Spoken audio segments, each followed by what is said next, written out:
Chamber మీటింగుల్లోని, council మీటింగుల్లోని డిస్కషన్లు అంతా కూడా రూ. 1000 టికెట్లు లేకపోతే ఈ రెంటల్ సిస్టమ్‌లు ఇయ్యే మాట్లాడుతున్నారు. ఇన్‌ఫాక్ట్ మీరు ఉన్న మీటింగుల్లో కూడా ఇప్పుడు చిన్న లేకపోతే మీడియం ప్రొడ్యూసర్‌లకి ప్రొడక్టివ్‌గా ఉండేదేమీ డిస్కషన్‌లే జరగట్లే.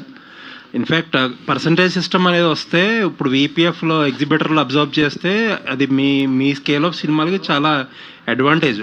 బట్ మీరు కూడా ఎగ్నెస్ట్‌గా పోరాడుతున్నారు. అసలు ఏంటనేది అర్థం కావట్లేదు. సార్ యాక్చువల్లీ మేము ఎగనెస్ట్గా ఏం పోరాటం చేయట్లేదు సార్. అంటే ఒక చిన్న క్లారిటీ ఏంటంటే ప్రొడ్యూసర్స్ అందరం కలిసి మాట్లాడుకొని ఛాంబర్కి వెళ్ళాము సార్. ఛాంబర్కి వెళ్ళేసరికి ఏమవుద్దంటే అక్కడ ప్రొడ్యూసర్స్, డిస్ట్రిబ్యూటర్స్, ఎగ్జిబిటర్స్ అని 3 వర్గాలు ఉన్నాయి సార్. సో మేము ప్రొడ్యూసర్స్గా అందరం యునైటెడ్గానే ఉన్నాం. సో ప్రొడ్యూసర్స్ ఎవరికి అంటే మేము మొన్న రీసెంట్గా నేను కమిటీ మెంబరే కాబట్టి రీసెంట్గా మేము పర్సంటేజ్ విధానానికి అగెనెస్ట్ కాదు అని క్లియర్గా చెప్పేశాం సార్.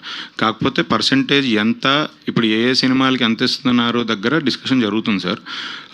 సడన్గా పెద్ద రిలీజ్ ఇమీడియట్గా ఉంది కాబట్టి దానికి స్పెషల్ కేటగిరీగా మొన్న మీరు చూసే ఉంటారు 7.5% ఏదో ఇచ్చి దాన్ని పక్కకు పెట్టారు. నెక్స్ట్ డిస్కషన్స్ జరగాలి. పర్సంటేజ్ ఏ సినిమాకి ఎంత అంటే ఆబ్వియస్లీ 100 కోట్లు పెట్టి తీసే సినిమాకి 5 కోట్లు పెట్టి తీసే సినిమాకి ఒకే పర్సంటేజ్లు ఉండవు కాబట్టి ఆ పర్సంటేజ్ నెగోషియేషన్స్ జరగాలి.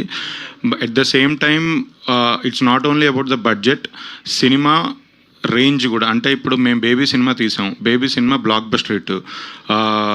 సో ఆడియన్స్ ఆక్యుపెన్సీ పరంగా కూడా పర్సంటేజ్ ఉండాలి సార్. అది కూడా మా ఫైట్లో భాగమే.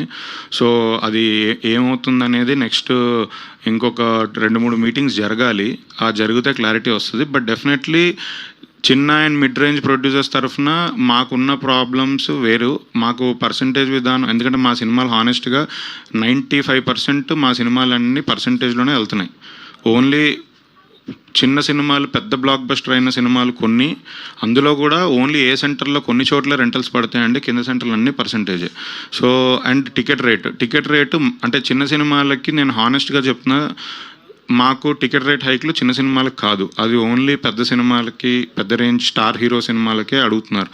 మేము ఇన్ఫ్యాక్ట్ చెప్పాలంటే ఆడియన్స్ని థియేటర్కి తీసుకొని రావడం కోసం మేము ఇంకా వెళ్ళి బతిలమాడుకొని మేము 99 రూపీస్కే టికెట్ ఇస్తున్నాం, ప్లీజ్ రండి అని అడుగుతున్నాం. రీసెంట్గా మీరు చూస్తే లాస్ట్ ఇయర్ లిటిల్ హార్ట్స్ కానీ, రాజు వెడ్స్ రాంబాయ్ కానీ అన్ని చాలా చిన్న సినిమాలు మేము 99 రూపీస్ బాటా రేట్ లాగా ఆడియన్స్కి చాలా ఇంప్రెసివ్గా ఉండాలనే ప్రయత్నం చేస్తున్నాం. సో టికెట్ రేట్ల కేటగిరీలో మేము లేము.